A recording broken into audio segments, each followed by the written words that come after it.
प्रदोष व्रत भगवान शिव को समर्पित अत्यंत पवित्र व्रत माना जाता है। यह व्रत प्रत्येक माह की त्रयोदशी तिथि को संध्या समय प्रदोष काल में किया जाता है। मान्यता है कि इस दिन भगवान शिव और माता पार्वती की पूजा करने से सभी पापों का नाश होता है और जीवन में सुख, शांति तथा समृद्धि आती है। प्रदोष व्रत की पौराणिक कथा। प्राचीन समय की बात है। एक नगर में एक गरीब ब्राह्मण परिवार रहता था। उस ब्राह्मण की एक पत्नी और एक छोटा पुत्र था। परिवार बहुत गरीब था और किसी तरह अपना जीवन यापन करता था। एक दिन ब्राह्मण की मृत्यु हो गई।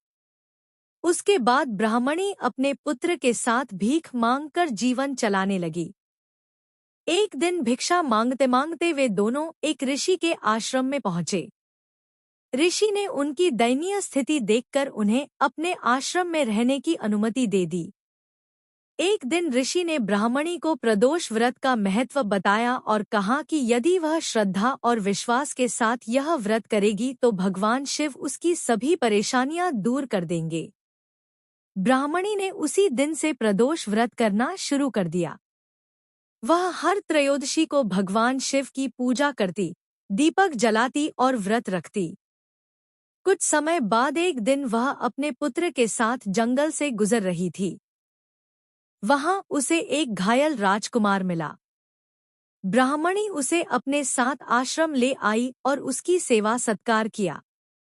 धीरे धीरे राजकुमार स्वस्थ हो गया। राजकुमार ने बताया कि उसके राज्य पर शत्रुओं ने आक्रमण कर दिया था और वह अपने राज्य से भटक गया है। ब्राह्मणी और उसके पुत्र ने उसकी बहुत सहायता की। उसी समय भगवान शिव की कृपा से राजकुमार को अपना राज्य वापस मिल गया। राजकुमार ने ब्राह्मणी और उसके पुत्र को अपने साथ राज्य में ले जाकर सम्मान दिया और उन्हें धन संपत्ति से संपन्न कर दिया।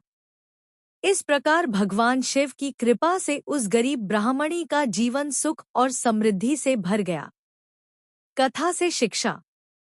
इस कथा से यह शिक्षा मिलती है कि जो भी श्रद्धा, विश्वास और सच्चे मन से प्रदोष व्रत करता है, भगवान शिव उसकी सभी मनोकामनाएं पूर्ण करते हैं और उसके जीवन के कष्ट दूर कर देते हैं।